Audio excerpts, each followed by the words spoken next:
तो नमस्कार दोस्तों, मेरा नाम है हर्ष और स्वागत है आपका मेरे channel Harsh your CSC guider पर। तो दोस्तों आज हम दो टॉपिक्स के ऊपर बात करते हैं। फर्स्ट कि ओपन काउंसलिंग कैसे होगी, आपको उसके लिए क्या क्या डॉक्यूमेंट्स चाहिए, आपको कैसे क्या प्रोसेस करना है उसके बारे में। और दूसरा हम बात करेंगे कि काफ़ी बच्चों के सेकंड लिस्ट में नाम नहीं आया है, जबकि वो उनकी जो परसेंटेज थी वो काफ़ी हाई थी, उनका लिस्ट में नाम आ जाना चाहिए था। उनसे कम परसेंटेज का नाम लिस्ट में आया हुआ है, उनका नहीं आया, इन सब के बारे में। तो दोस्तों पहले हम बात करते हैं ओपन काउंसलिंग के बारे में कि ओपन काउंसलिंग कैसे होगी, आपको उसके लिए क्या क्या डॉक्यूमेंट्स चाहिए। तो दोस्तों उसके लिए मैं आपको बता देता हूँ, ओपन काउंसलिंग जो होगी वो आपको 28 तारीख को होगी। उसके लिए सबसे पहले आपको एक रजिस्ट्रेशन कराना पड़ेगा। अगर आपने रजिस्ट्रेशन करवा रखा है तो आपको वही रजिस्ट्रेशन चाहिएगा। लेकिन जिस बच्चे ने रजिस्ट्रेशन नहीं करवाया, वो अब कॉलेज में एडमिशन लेना चाहता है, तो वो भी रजिस्ट्रेशन करवा सकता है। उसके बाद हम बात करें कि इसके बाद क्या प्रोसेस करना है। तो दोस्तों देखिए, मान लीजिए आपको किसी भी कॉलेज में एडमिशन लेना है। जैसे मान लीजिए मैं भिवानी से हूँ, तो मैं भिवानी के कॉलेज की बात करता हूँ। मान लीजिए मेरे को गवर्नमेंट कॉलेज में एडमिशन लेना है, तो सबसे पहले मैं ये पता करूँगा कि किस कोर्स में कितनी सीट बची हुई हैं। आपको पहले वो पता करना है। पता करने के बाद आपको ऑनलाइन कैफ़े पे जाना है, कहीं भी जहाँ भी आप अपना फॉर्म फिल कराते हो या कराना चाहते हो, आपको उस कैफ़े पे जाना है। कैफ़े पे जाके आपको उसी फॉर्म उसी कोर्स के लिए अप्लाई करना है जिस कोर्स में सीट बची हो। क्योंकि आप मान लीजिए दूसरे कोर्स में अप्लाई करोगे, फिर कॉलेज के चक्कर काटोगे, उसमें कोई फ़ायदा नहीं है। आप पहले कन्फर्म कर लो, कॉलेज से आपको पता चल जाएगा कि किस कोर्स में कितनी सीट बाकी है।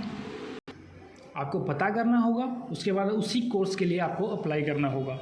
अप्लाई करने के बाद आपको अप्लाई कर दिया अपने कोर्स में, अब आपको क्या करना है, आपको अपने सारे डॉक्यूमेंट्स ओरिजिनल प्लस उनकी फ़ोटोकॉपी लेके कॉलेज में चले जाना है।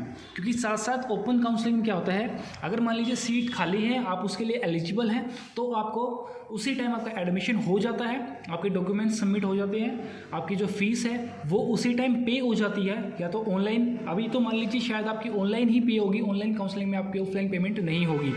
आपको ऑनलाइन उसकी पेमेंट सबमिट करा देनी है सीट कंफर्म होते ही, और आपको अपने डॉक्यूमेंट्स कॉलेज में सबमिट करा देने हैं, और उसी दिन आपका एडमिशन कंफर्म हो जाएगा। उसके बाद हम बात करते हैं कि आपको क्या क्या डॉक्यूमेंट्स चाहिए होंगे, उसके लिए कोई अलग से डॉक्यूमेंट चाहिए या नहीं। तो मैं आपको बता दूं कि आपको इसके लिए अलग से कोई डॉक्यूमेंट्स नहीं बनवाना पड़ेगा।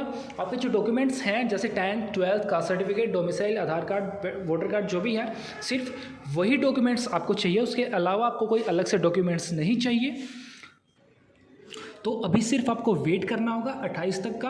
28 जैसे ही आपका पोर्टल ओपन होता है, आपको उसमें सबसे पहले रजिस्ट्रेशन करवाना है। रजिस्ट्रेशन करवा रखा है तो आपको कोर्स पता करना है, कौन से कोर्स में सीट बाकी है, उस कोर्स के लिए आपको अप्लाई करना है और अपना एडमिशन करवा लेना है। अब हम बात करते हैं कि आप एडमिशन का पता कैसे चलेगा कि सीट बची है नहीं।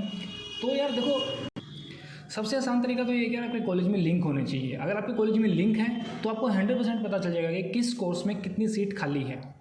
आपको वो पता करना होगा। मान लीजिए किसी टीचर से, किसी बच्चे से, कॉलेज में कोई ना कोई आपका दोस्त तो होगा ही, उस दोस्त के टीचर लिंक में होगा। ऐसे करके आप चैन से कुछ भी पता कर सकते हो कॉलेज से कि किस कोर्स में कितनी सीट बाकी है। आप इस तरह से ओपन काउंसलिंग में एडमिशन ले सकते हो। अब कई बच्चों को ये डाउट होगा कि यार मेरा सेकंड लिस्ट में नाम आ गया, क्या मैं ओपन काउंसलिंग में ट्राई कर सकता हूँ, क्योंकि मेरा फेवरेट कोर्स या मेरा फेवरेट कॉलेज मेरे को नहीं मिला।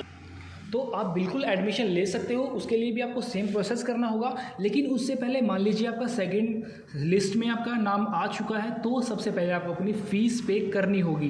क्योंकि अगर आप फीस पे नहीं करोगे तो यार क्या होगा, आपके जो सेकंड लिस्ट में जो आपका नाम है, जो आपको कॉलेज मिला है, वो उस कॉलेज से भी आपका नाम कट जाएगा, मतलब आपको सीट उसमें अलॉट नहीं होगी।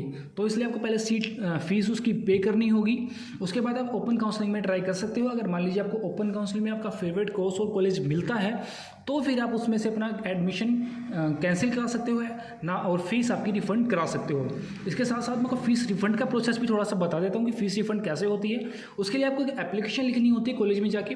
एप्लीकेशन आपको सबमिट करानी होती है कॉलेज में, और एडमिशन आपकी अप्रूव होने के बाद आपको फ़ीस का, जो आपकी फ़ीस थी उसका कुछ % काट के बाकी जो आपकी फ़ीस है वो आपको बाय चेक या इन अकाउंट आपको दे दी जाती है। उसके बाद हम बात करते हैं यार कि मेरा परसेंटेज भी काफ़ी अच्छी थी, फिर भी मेरा सेकंड लिस्ट में नाम नहीं आया, तो क्यों नहीं आया, मेरे से कम परसेंटेज वालों का नाम आ गया। तो उसके लिए मैं आपको बता देता हूँ आपको क्या करना चाहिए। सबसे पहले यार अपनी प्रोफाइल चेक करो। आपकी प्रोफाइल में 101% कुछ ना कुछ गलती होगी जिस वजह से आपका नाम नहीं आया। मोस्टली बच्चों की प्रोफाइल में क्या गलती हुई थी या उनके डॉक्यूमेंट में कुछ ना कुछ करेक्शन थी। डॉक्यूमेंट में करेक्शन भी इसलिए थी क्योंकि मान लीजिए आपने ऑनलाइन फॉर्म फिल किया, तो ऑनलाइन फिल में आपसे मान लीजिए कास्ट सर्टिफिकेट का सिर्फ नंबर पूछ लिया, उससे वेरीफाई करा लिया, ठीक है। या फिर कुछ और डॉक्यूमेंट्स था जिसका नंबर सिर्फ वेरीफाई करा दिया। या फिर मान लीजिए आपने 12th बेस पे भरा फॉर्म, लेकिन आपकी सिर्फ 10th आपका जो वेटेज वगैरह था वो और फोटो सिग्नेचर ये इसने अपलोड करा लिया, फॉर्म आपका सबमिट हो गया। उसके बाद क्या हुआ कि जो कॉलेज में जो वेरिफिकेशन हुई डॉक्यूमेंट्स की ऑनलाइन, तो उस टाइम पे ना टीचर्स ने जो वेरिफिकेशन की उसमें उन्होंने डॉक्यूमेंट मांग लिए प्रूफ के। अब काफ़ी बच्चों के पास तो मेल आ गई है, उनके पास फ़ोन भी आ गया, टेक्स्ट मैसेज भी आ गया, लेकिन जिसके पास नहीं आया है, जिसने नहीं देखा, उसका फॉर्म तो वेरीफाई है लेकिन लिस्ट में नाम नहीं आया उनका। क्यों नहीं आया? इसी ऑब्जेक्शन की वजह से उनका नाम नहीं आया। किसी बच्चे आता था या किसी बच्चे के पास नहीं आता था, तो वो आपकी जिम्मेदारी होती थी कि आपको टाइम टू टाइम अपनी प्रोफाइल ओपन करके चेक करनी होती थी। अब ऐसे ही प्रोफाइल में कुछ ना कुछ गलती होगी, आपको वो चेक करना होगा। ओपन काउंसलिंग से पहले उसको ठीक करना होगा, उसके बाद ही आप ओपन काउंसलिंग के लिए एलिजिबल माने जाओगे। तो दोस्तों आपको ये दोनों चीज़ें ध्यान रखनी है, एक तो ओपन काउंसलिंग के बारे में और दूसरा अपनी प्रोफाइल के बारे में। आपको प्रोफाइल अच्छे से चेक कर लेनी है। अगर आपको समझ नहीं आता तो किसी कैफ़े वाले से चेक करवा लेनी है। लेकिन यार कैफ़े वाले भी, मैं बताता हूँ आपको, कैफ़े वाले को काफ़ी को नॉलेज नहीं है इस फॉर्म के बारे में, क्योंकि अब की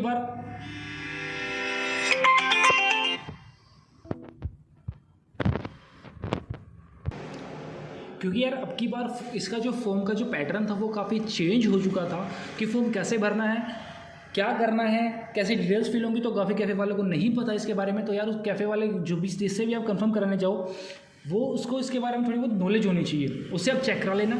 अगर कोई ना मिले आपको तो आप मेरे को भी अपना आईडी पासवर्ड बता सकते हो, जहाँ तक होगा मैं आपको बिल्कुल हेल्प करूँगा आपकी। अपना आईडी पासवर्ड मेरे को मैसेज भी कर सकते हो या मेरे को इंस्टा पे मैसेज कर सकते हो। मैं इंस्टाग्राम आईडी मेरी डिस्क्रिप्शन में डाल दूंगा, आप वहाँ पर मेरे को मैसेज करके आईडी पासवर्ड, या आपको कोई भी प्रॉब्लम हो तो वो मुझसे पूछ सकते हो। उसके अलावा मेरे को कमेंट सेक्शन में भी आप पूछ सकते हो। इसके अलावा आपको कोई भी डाउट हो तो दोस्तों ये थी वीडियो।